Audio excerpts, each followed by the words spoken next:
கோல்டோட price daily வந்து increase ஆகிட்டே இருக்கு. இதை பார்த்து எல்லாருக்குமே இருக்கக்கூடிய ஒரு டவுட், கோல்டு வந்து இப்போ வாங்கலாமா அல்லது இன்னமும் குறையுமா?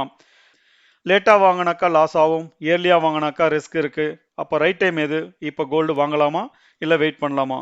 ஸோ அப்படின்றத பற்றி தான் இந்த வீடியோவில் வந்து குயிக்காக பார்க்க போகிறோம். அதை பார்க்கறதுக்கு முன்னாடி நம்ம தெரிஞ்சுக்க வேண்டிய ஒரு முக்கியமான விஷயம், கோல்டனோட பிரைஸ் ஏன் ஏறிட்டு இருக்கு.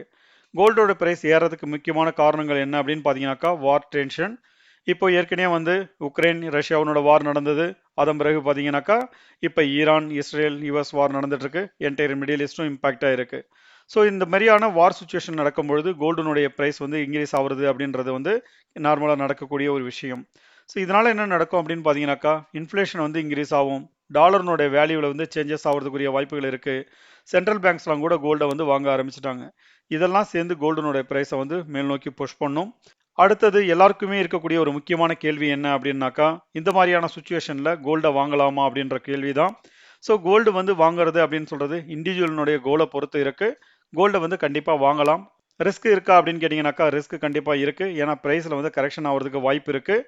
ஒருவேளை இந்த வார் சுச்சுவேஷன்லாம் க்ளோஸ் ஆகும் அப்படின்னு சொன்னாக்கா மார்க்கெட்டில் வந்து ஒரு கரெக்ஷன் வர்றதுக்கும் வாய்ப்பு இருக்குது.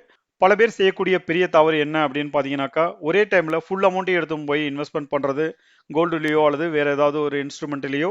அது இல்லாமல் சிப்பு மாதிரி கொஞ்சம் கொஞ்சமாக அவங்க வந்து வாங்குறாங்க அப்படின்னு சொன்னாக்கா அந்த ப்ரைஸை வந்து அவங்களால ஆவரேஜ் பண்ண முடியும். கோல்டு வாங்குறதுக்கும் நிறைய மெத்தட் இருக்குது. அதில் ரைட் மெத்தட் என்னன்றதை பார்ப்போம். ஃபிசிக்கல் கோல்டு அதாவது ஜுவல்லரிஸ், இதுக்கு வந்து மேக்கிங் சார்ஜஸ்லாம் அதிகமாக இருக்கும். அதுக்கு அடுத்தது பார்த்தீங்கன்னாக்கா கோல்டு இடிஎஃப், இதை வந்து ஈஸியாகவும் சேஃபாகவும் வாங்க முடியும். அதுக்கு அடுத்தது பார்த்தீங்கன்னாக்கா டிஜிட்டல் கோல்டு, இதை வந்து ஷார்ட் டைமுக்கு வந்து அது ஓகே. இதில் எது பெஸ்ட் அப்படின்னு பார்த்தீங்கன்னாக்கா இடிஎஃப் தான் கொஞ்சம் சேஃபாக இருக்கும். அப்படி இல்லைனாக்கா சவரின் பாண்ட் கோல்டு. ஸோ இது ரெண்டில் ஒன்று வந்து நீங்கள் வாங்கலாம்.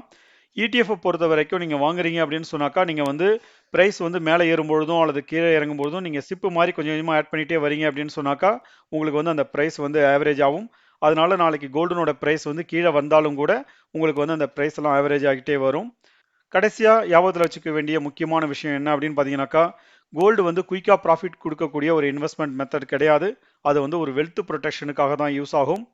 ஃபியரில் வந்து வாங்காமல் ஒரு ப்ராப்பரான பிளான் பண்ணி வாங்குறீங்க, இன்வெஸ்ட்மெண்ட் பண்ணுறீங்க அப்படின்னு சொன்னாக்கா உங்களுக்கு நல்ல அவுட்கம் கொடுக்கும். இந்த வீடியோ உங்களுக்கு யூஸ்ஃபுல்லாக இருந்திருக்கும் அப்படின்னு நினச்சிங்கனாக்கா நம்ம சேனலை சப்ஸ்கிரைப் பண்ணுங்கள், ஃபாலோ பண்ணுங்கள். தேங்க்யூ, பாய்.